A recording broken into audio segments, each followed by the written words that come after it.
زمان كان لازم الواحد بيبقى عارف ان في يوم او يومين في الاسبوع هياكل فيهم لحمه او فراخ. كان في مشاكل في الاسكان زمان، وكان في مشاكل في المعيشه زمان، وكان في مشاكل في الشقه زمان، وكان في مشاكل في دفع الفواتير زمان. وكان اللي بيشتغل بيرجع الساعة 2 أو 4، ولو عايز يزود دخله أو عنده ولاد كتير بيشتغل شغلانة إضافية. دلوقتي العيشة بقت غالية، نفس المشاكل اللي احنا كنا بنعاني منها زمان هي بس كبرت، بقت ملحوظة أكتر. عشان تاكل لحمة أو فراخ مرتين في الأسبوع انت محتاج ميزانية. انت عشان تروح السوبر ماركت تجيب جبنة ولانشون ومش عارفة ايه، أكيد عشان ولادك محتاج ميزانية. عشان تجيب لبن محتاج ميزانية. في ناس تقولك العيشة غليت على الناس كلها في الدول كلها، والعملات بتغلى والدولار غلي فغلى الحاجات. وفي ناس تانية تقولك ايه، احنا ما بنرحمش بعض. انا بصفة شخصية يعني لما الدولار نزل شوية، مامتي بتكلم الصيدلية فبتقول له الدواء ده كان بكذا بقى بكذا عشان الدولار. طب الدولار نزل حضرتك؟ لا، هو اللي بيغلى حضرتك بينزل. طيب ده رد كفاية. هل التاجر اللي اشترى الحاجة ب10 قروش وغليت بقت ب20 قرش وبعدين رجعت ب10 قروش وهو المخزن هيبيعها ب10 قروش؟ في بقى على حسب. 99% من الرزق في التجارة. اه بس التجارة الحلال، كده مش حلال.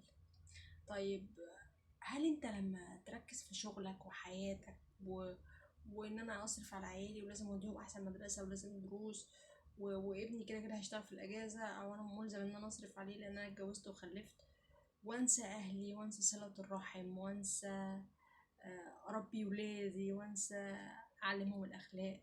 طيب صلة الرحم بيجيب الرزق. مش مطلوب منك انك تجيب لابنك شقة او عربية وتسيب له فلوس في البنك او حتى تجيب له الشقة او تضغط على نفسك وتجيب له اي حاجة. خليه عنده اخلاق، كده كده هو طول ما بيسعى رزقه موجود. ربنا ما بيضيعش اجر الساعي ولا حق الساعي. و... وانت كمان طول ما انت بتسعى ربنا مش هيضيع حقك. بس الفكرة ان انت لما تنسى صلة رحمك وتنسى تربي ابنك وتعلمه الاخلاق لانك مشغول وما عندكش وقت، فيطلع عضو طالح في المجتمع ويجيب لك مشاكل اكتر ما كنت ربيته. اشتغل الصبح، اشتغل بعد الظهر، بس لازم ولادك ليها وقت. اشتغل الصبح، اشتغل بعد الظهر، بس لازم يوم في الاسبوع تزور اهلك عشان تاخد دعوتهم، سواء كان قرايب والدك والدتك او قرايبهم. دول لازم، دي اللي هتجيب لك الرزق.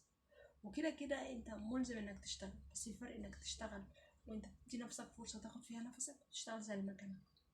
في الحالتين هتحصل فلوس، بس وانت زي المكنة هتحصل فلوس تصرفهم في حتة تانية صعبة اوي. بس وانت بتحاول تاخد نفسك هتكون حياتك اريح. وما تنساش ان الحياة كلها وخلقنا الانسان في كبد. مش جايين هنا، او احنا كلنا كده مش جايين هنا عشان بس نعيش احسن عيشة ونصرف وناكل ونشرب ونضغط نفسينا ونضغط اللي حوالينا. لا، احنا جايين الدنيا دي رحلة 60 70 سنة محتاجين نستثمر فيها. فانا بترجوك اسأل عن اهلك، ربي ولادك كويس لانك هتحاسب عليهم. ادي وقت لنفسك، حتى لو هتتمشى فيه، حتى لو هتاخد مراتك يا اخي وتتمشى على الكورنيش. واللي ساعي وطالب الحلال واللي بيتجوز ربنا بيجيب له رزقه لغاية عنده، لانه طالب ايه؟ الحلال. ولانه طالب ايه؟ الصح. ولانه بيسعى وبيعمل الخير وبيصل رحمه. يبقى ايه تاني؟ عمل كل اللي ربنا قال عليه. هل ربنا هينساه؟ ربنا اللي خلقك هينساك؟ لا. البني ادمين بينسوا لكن ربك عمره ما هينساك. اوعى تنسى وقتك لنفسك، وقتك لربك، وقتك لولادك، وقتك لاهلك. وصدقني كل حاجة هتمر عليك هتبقى صعبة وهتعدي، هتبقى اختبار ليك اجر فيها عند ربنا. انما لو صعبتها على نفسك هتصعب قوي قوي قوي فوق ما تتخيل بجد. ما اتمناش انك تعمل كده في نفسك ولا في اللي حواليك. خليني اقول حاجة جديرة بالذكر، ان في ناس عملت فلوس واصبحت بتدور في دايرة الفلوس وما بتستمتعش بيها، فبالتالي بقى معاها فلوس بس ما بتستمتعش. وفي ناس فقراء وغلابة وراضيين وما عندهمش ولا مرض ولا اي حاجة وعايشين راضيين بستر ربنا. يبقى هو بيشتغل وهي بتشتغل وعندهم كيسين مكرونة وكيسين رز وإزازة زيت، يبقى ده خزين أسبوع. أو يا سيدي خزين 4 5 أيام، وعيالهم متربين أحسن تربية وكل الناس بتشهد بيه. أنا مش مطلوب مني أدخل ابني مدرسة لغات واجيب له شقه واجيب له عربيه واعمل له مستقبله وفي نفس الوقت هنسى اخلاقه، وهو ياخد الفلوس دي يصرفها في حته تانية. ولا مطلوب مني ان انا ازهد الحياه ولا انا مش عايز وانا هعيش الدنيا على قدها وانا مش هسعى في حاجه. كده كده مهما سعيت مش هوصل لحاجه، لا هتوصل. افتكر انها رحله مش سهله لكن مستاهله.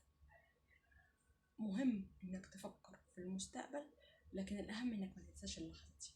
اوعى تنسى اللحظه دي لو سمحت، لانها مهمه وما بترجعش تاني.